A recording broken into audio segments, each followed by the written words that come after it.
Bien-aimé, écoute, il y a de l'espoir de vivre la vie pour laquelle tu as dit il est trop tard. Parce que Abraham a vécu la vie pour laquelle il avait dit il est trop tard. Bientôt là, je vais mourir, je n'ai pas de fils.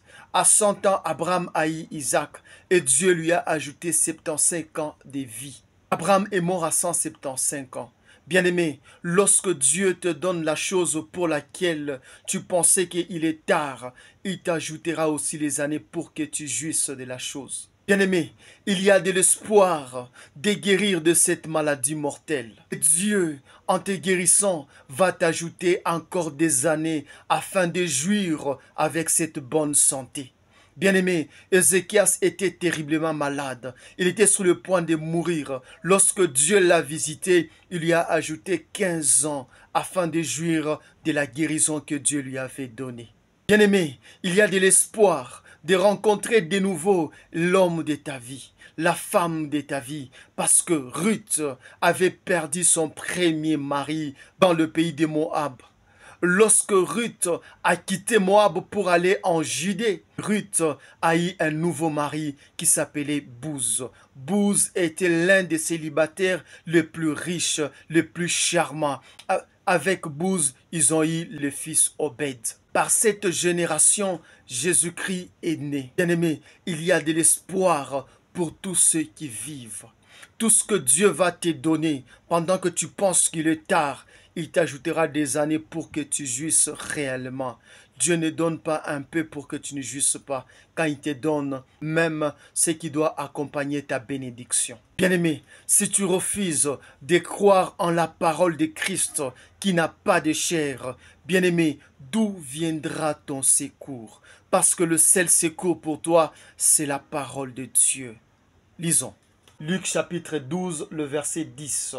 Et quiconque parlera contre le Fils de l'homme, il lui sera pardonné. Mais à celui qui blasphémera contre l'Esprit, il ne sera point pardonné. Bien-aimés, ceux qui ont insulté Christ lorsqu'il était dans la chair, ces gens-là, Christ a dit, je les pardonne. Pourquoi? Parce que Christ dans la chair, il appartenait à une tribu. Christ dans la chair, il appartenait à une race.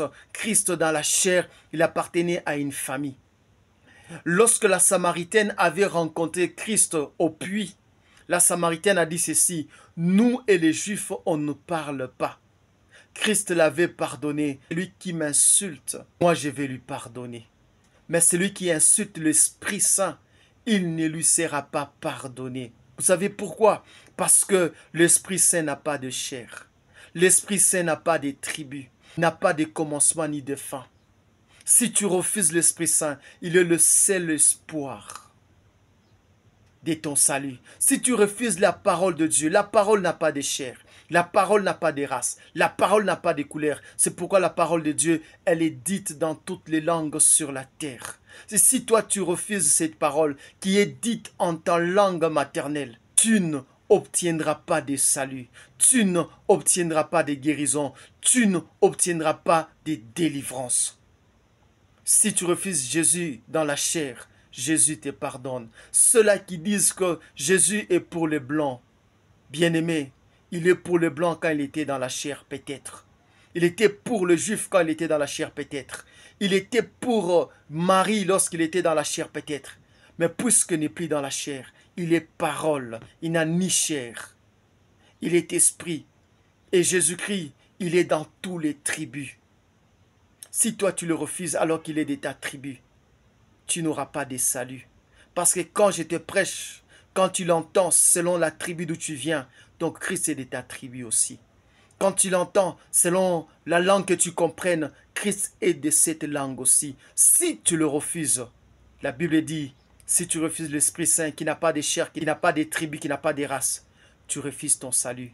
Et celui qui refuse le salut, il est impardonnable. Il n'y a que l'Esprit, la parole de Dieu qui pardonne, la parole de Dieu qui sanctifie, la parole de Dieu qui sauve. Et si tu refuses la parole de Dieu, d'où viendra le secours? D'où viendra ton secours? Bien-aimé, si tu refuses cette parole, d'où viendra ton secours? C'est pourquoi la Bible dit ceci, tu insultes le Saint-Esprit, tu es impardonnable. impardonnable. Pourquoi? Parce qu'en dehors de l'esprit, en dehors de la parole de Dieu, rien ne peut te sauver.